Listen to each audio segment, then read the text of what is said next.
Bonjour à tous et bienvenue autour de votre grande table. Je ne vois pas poindre à notre horizon la fin de l'amour. Comment serait-ce humainement possible? Mais des transformations profondes dans l'idée d'amour et les formes d'union. Voilà ce qu'elle écrit. Alors quelles sont ces métamorphoses? L'essayiste Belinda Cannon, auteure de Le nouveau nom de l'amour chez Stock, sera l'invitée de la grande table des idées aujourd'hui à partir de 12h55. Mais d'abord, avec La Brûlure, publiée chez Grasset, il signe, comme il l'indique en dédicace, un pacte d'amour pour la fin des temps. Comment réparer nos blessures? Comment faire entrer la lumière? Éditeur et écrivain, Christophe Bataille est notre invité. À écouter tout de suite jusqu'à 12h30 ou plus tard, si vous le souhaitez, sur franceculture.fr.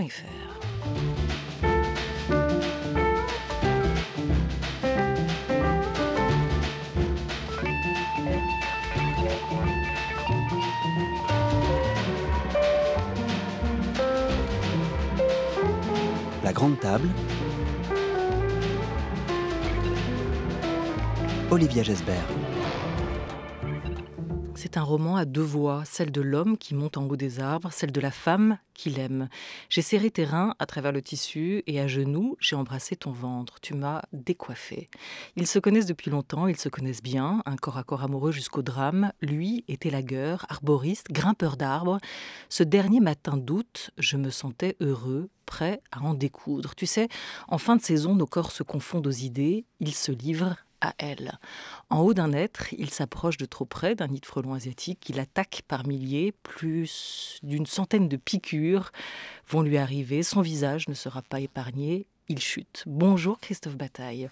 Bonjour Olivia Gesbert. Ce nouveau roman s'appelle La Brûlure, paraît chez Grasset. Votre maison s'engage alors un troisième corps à corps avec la femme, avec l'arbre et maintenant avec la vie ou avec la mort pour ce grimpeur d'arbres. Suite à cette chute, que va-t-il se passer?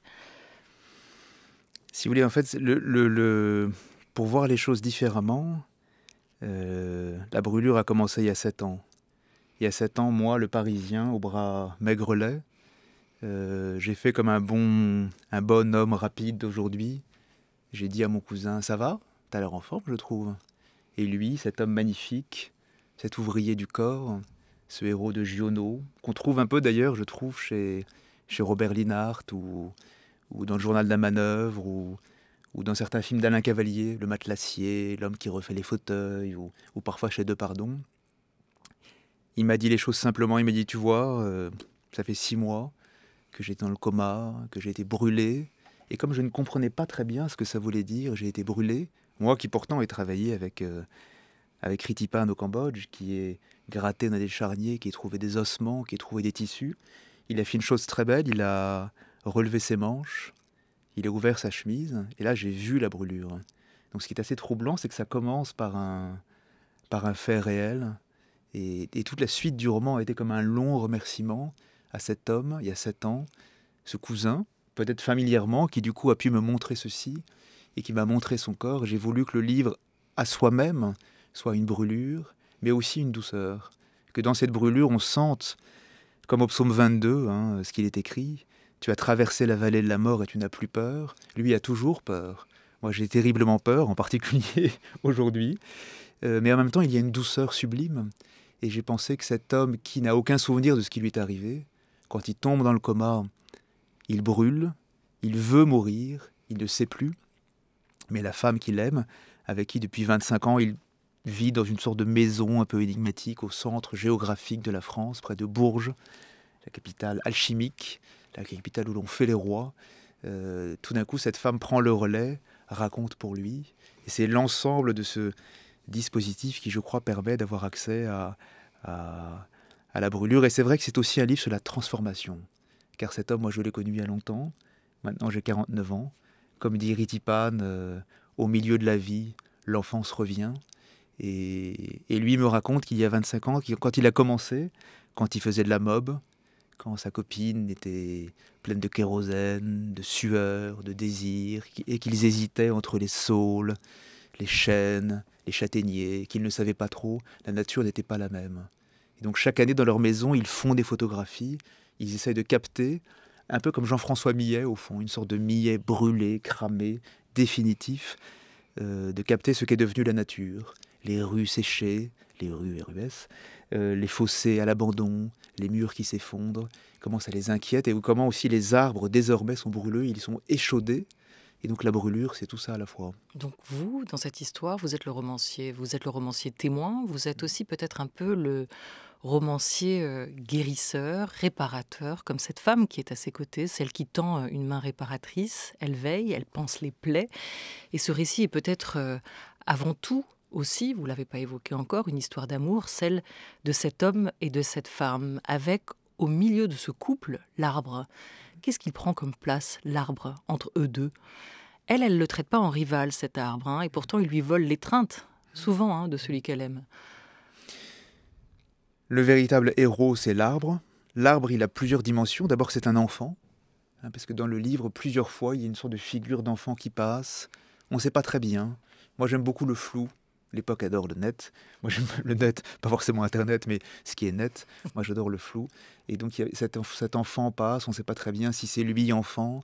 On ne sait pas très bien si l'enfant, si c'est leur projet, qu'un jour il y a un enfant. Et c'est vrai que la plus belle structure du monde, c'est la nature, non transformée, c'est l'arbre.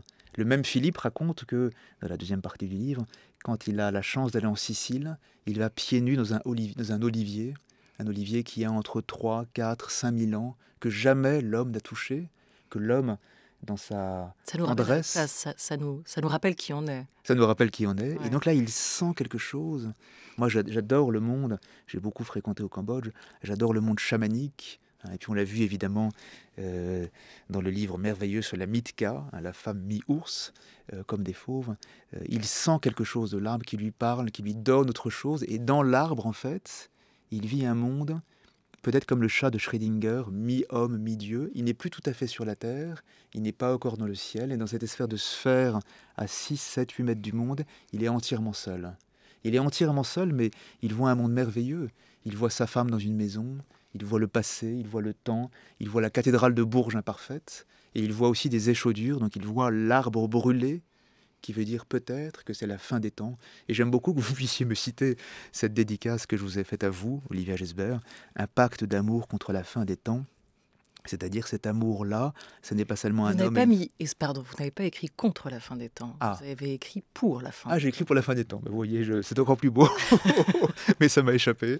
Et j'aime beaucoup Mais cette moi, ça idée. m'a étonné. Vous pouvez l'expliquer ? L'idée, c'est qu'en fait, la nature se transforme, elle brûle. La première partie du livre s'appelle « Les grandes chaleurs ». Jamais on n'a connu des températures pareilles.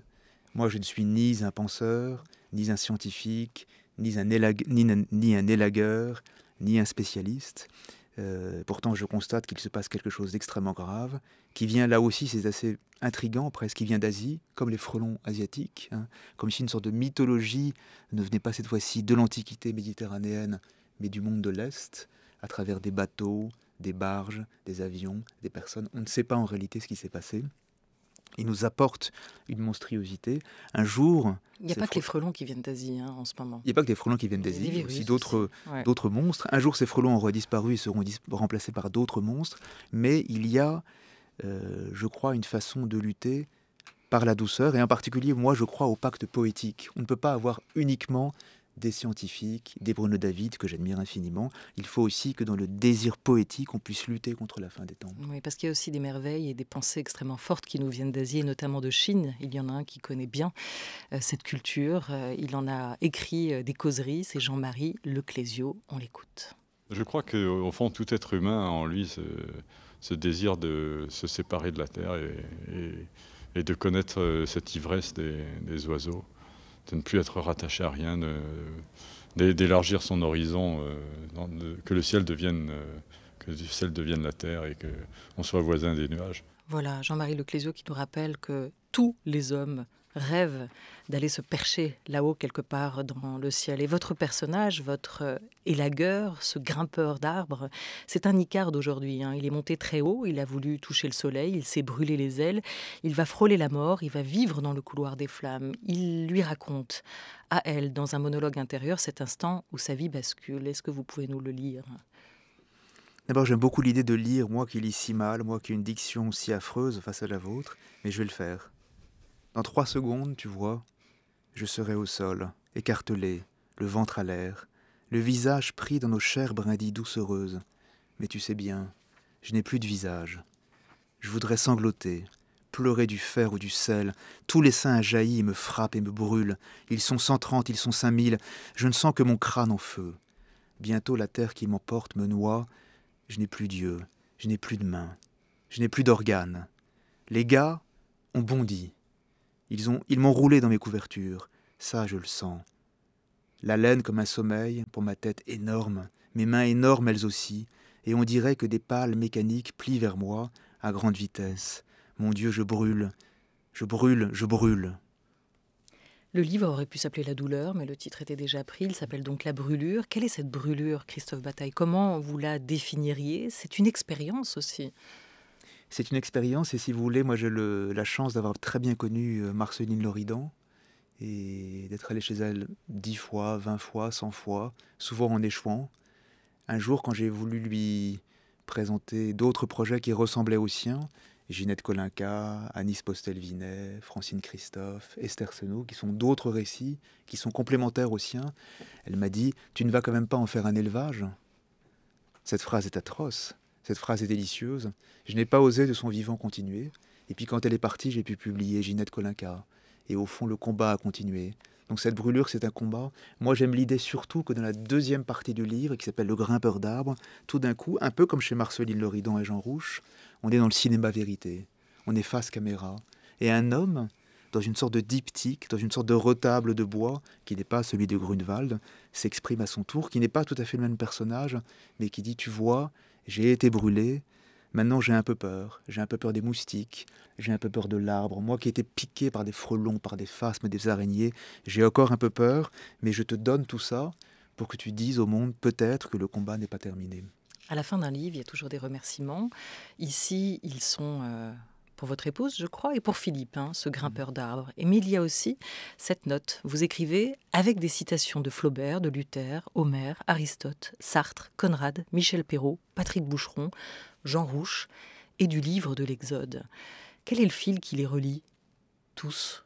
Quel est le lien entre eux?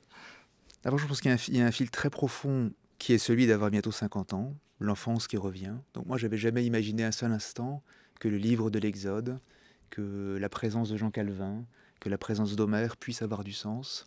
Et je trouve ça assez beau d'ailleurs que le véritable grimpeur d'arbres, lui, aurait voulu que je cite cette phrase célèbre et à mon avis apocryphe d'un grand maître indien qui dit « Le sang des arbres porte l'histoire des hommes ». Et moi qui aime tant le monde chamanique, j'ai préféré la phrase de Jean Calvin qui dit « Si c'est la fin des temps, alors je plante un arbre ». Et l'idée qu'au fond la Genèse revient et qu'on va recommencer. Et c'est aussi une réponse peut-être à l'idée que l'arbre est un enfant. Cette phrase de Luther, qui est à la fin du livre, que vous avez choisi. À la fois enveloppante et menaçante, parfois hostile, il y a cette forêt, il y a ces arbres qui charrient aussi tout un univers mythique et mythologique. Vous parlez d'un retour à l'enfance, on a quand même du mal à pas penser, en vous lisant, au Baron Perché d'un certain Italo Calvino.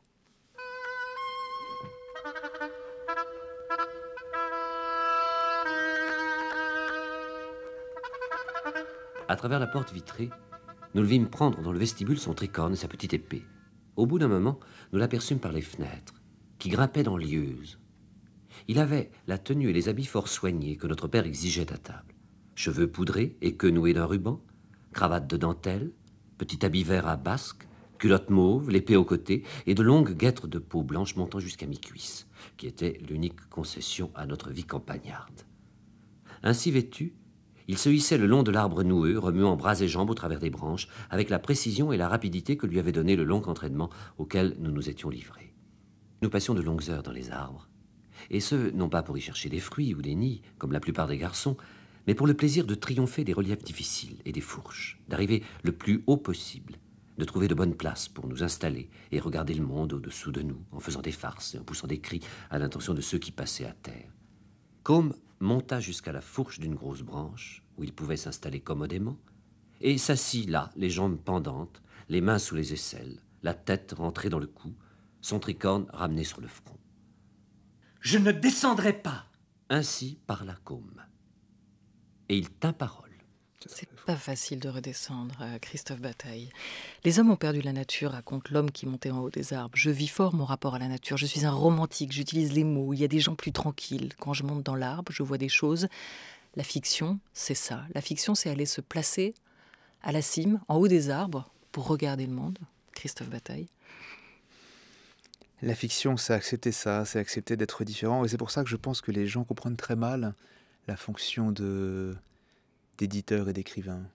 C'est de se dire, au fond, on nous pose toujours des questions prosaïques que je comprends très bien, que moi-même j'ai posé à Philippe quand je suis allé le voir, c'est-à-dire ça marche comment une scie, comment on s'accroche, comment tu as fait pour descendre en 40 secondes, comment on survit à 130 piqûres. Et moi, mes propres parents me disent toujours, alors ton métier c'est lire des livres. Donc la littérature qui est de se dire, j'accepte l'imperformatif, j'accepte que ce ne soit pas performant, je ne suis pas Greta Thunberg, je ne sais pas parler de façon efficace, je ne sais pas ce que ça veut dire, et en un sens, ça n'a aucune importance. Je fais mon travail tout seul pendant des années. Pendant 10 ans, je suis allé voir Charlotte Rampling dans le 6e arrondissement pour un livre de 80 pages. Et quoi de plus beau que l'improductivité, de se dire, j'ai connu Ritipan j'ai écrit l'élimination de 2004 à 2012, que de temps perdu, c'est magnifique, non ?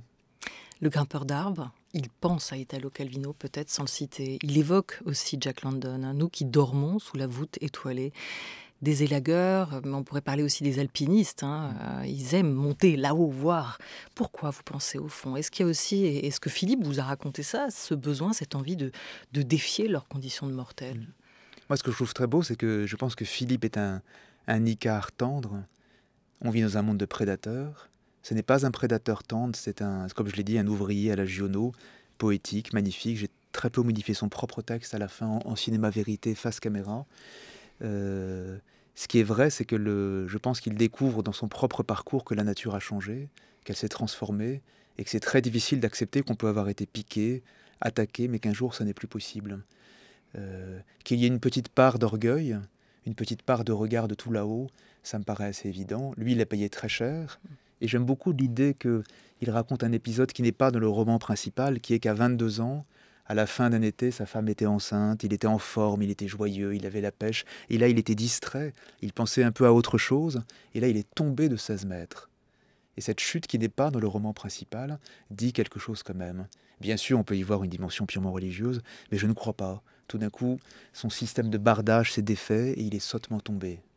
Il ne fallait pas penser à autre chose. On ne pense pas à autre chose quand on est dans les bras d'une femme, ni quand on est dans les bras d'un arbre. Hein. Peut-être, c'est ça aussi. C'est comme une chambre. Moi, j'aime bien l'idée que dans cette chambre-là, on ne peut pas avoir un téléphone portable à la main. Alors lui, il se définit comme un mystique de la nature, en tout cas dans les mots que vous lui prêtez. Et vous êtes un mystique de quoi, Christophe Bataille ? Moi, je suis un mystique de l'attente. J'ai l'impression que tout ce qui est beau et tout ce qui est grand est toujours devant moi.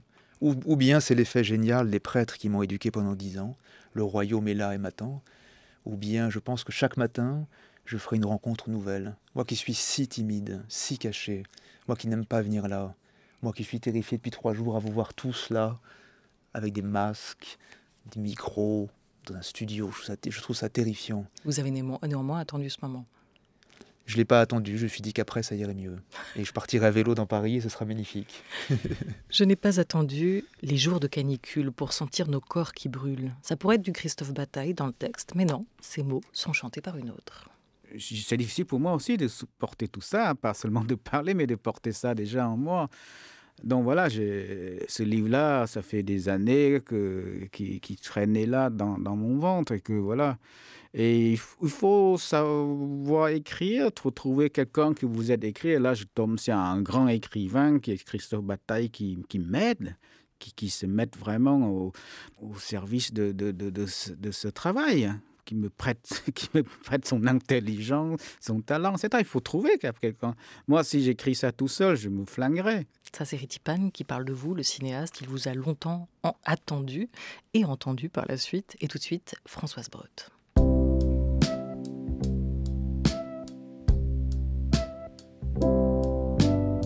France Culture, La Grande Table, Olivia Gesbert.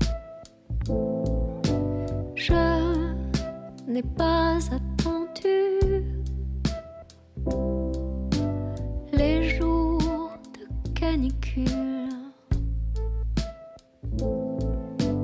pour sentir nos corps qui brûlent, nos langues en feu, mon prince, mon Dieu.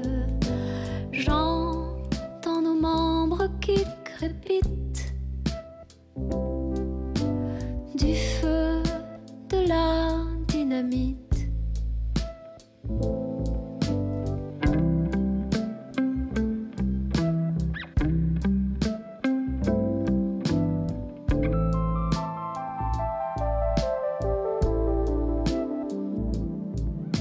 Chaque jour je guette l'apothéose. J'ai faim et soif de bien des choses. Je t'effleurerai jusqu'à l'usure, main ondoyante sur nos fourrures.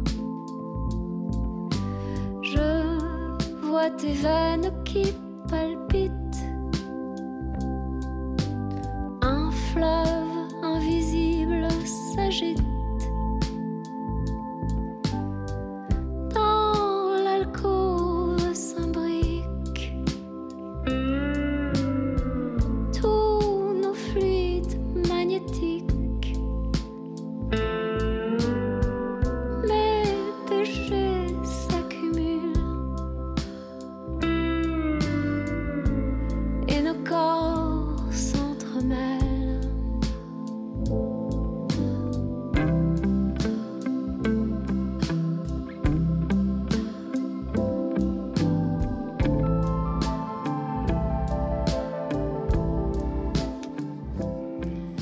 Françoise Breut dévoile ici avec ce premier titre « Mes péchés s'accumulent », un extrait de son prochain disque « Le flux flou de la foule » qu'il sera dans les bacs le 19 mars chez 30 février. « Mes péchés s'accumulent » chante Françoise Breut, qui commence par ces mots « Je n'ai pas attendu les jours de canicule pour sentir nos corps qui brûlent » Christophe Bataille.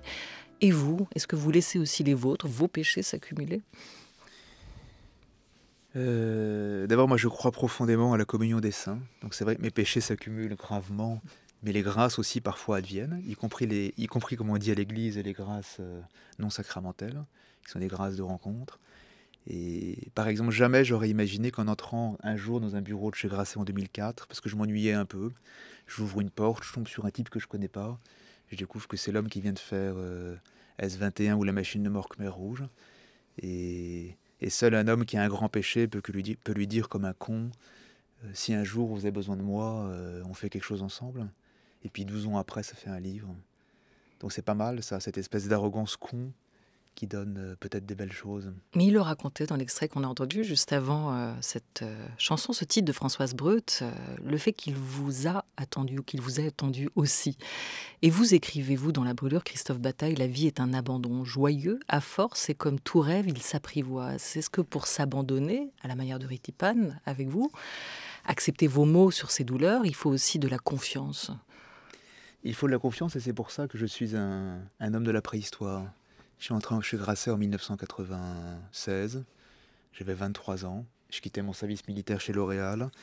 Comme disait Frédéric Mitterrand il y a quelques années, je crois que j'étais vraiment très con. Et aujourd'hui, qui peut comprendre ça ? Comment, Christophe, ça fait quoi, 25 ans que tu es là ? Le même cul, sur le même bureau, dans la même chaise, c'est une blague. Et en fait... Ça, c'est la confiance, ou c'est la patience, ou c'est l'obstination, ou si c'est la ou c'est le manque de courage ? C'est la confiance, de penser qu'avec 4-5 amis, on peut faire des choses différentes, on peut faire des rencontres, on peut oser des choses, et que ça donne des livres très secrets, des livres que personne ne lit, et que ça n'a aucune importance. Ce qui compte, c'est de continuer. Personne ne lit. Certains en lisent certains. Voilà, j'ai publié des livres qui ont été des grands succès, le livre de Laura Adler, le livre de Raphaël Baquet, etc. Mais c'est pas la véritable récompense, le reward, comme on dit aujourd'hui. C'est pas la meilleure liste des ventes, c'est pas GFK, c'est pas l'Express. Ça, c'est une facilité. La vraie facilité, c'est de se dire au fond, est-ce que La trahison d'éclair de Julien Bindin a paru en mars 23 ou en février 24 ? Nul ne sait. Vous avez écrit 3 livres avec Ritipan, dont L'élimination, L'image manquante et L'an passé, La paix avec les morts. Ritipan, vous dites de lui qu'il vit dans la mort et que c'est un rescapé. Vous lui avez prêté vos mots comme à d'autres. Et c'est ce qui fait de vous quand même un assez drôle de personnage. Comme éditeur, vous faites entendre les mots des autres. Comme écrivain, votre propre voix. Enfin, pas que, parce que parfois vous prêtez aussi votre plume à d'autres pour les aider à mettre les mots sur ce qu'ils ressentent. C'est le cas aussi dans La Brûlure. Vous l'évoquiez avec cette double construction, ce dispositif, à la fois la partie fiction, votre réappropriation de l'histoire de ce grimpeur et le témoignage de Philippe qui succède. Il y a un autre exemple de duo littéraire, vous l'avez évoqué rapidement, c'est celui que vous avez entrepris avec Charlotte Rampling, Pour qui je suis. Il aura fallu presque 10 ans de discussion, je crois, de rencontres, d'écriture pour qu'advienne ce livre intime. On l'a dit assez secrète, on l'a dit pudique. Pourquoi pensez-vous s'est-elle confiée à vous? On aurait pu lui poser la question, mais vous avez dû y réfléchir aussi. Est-ce que c'était le bon moment dans sa vie? Est-ce qu'elle a trouvé en vous aussi une sensibilité qui était commune à la sienne, un respect? Moi, je crois qu'elle a senti quelque chose qu'on sent chez Ritipan et Marceline, et qui est assez énigmatique et qui est presque plus du secret thérapeutique. C'est-à-dire, je pense qu'ils sentent que je peux les comprendre, même si moi, j'étais en 5e à Saint-Jean-de-Béthune à Versailles à faire du latin et de l'allemand, pendant que Ritipan, lui, enterrait sa sœur dans les charniers. Donc nos vies sont incomparables.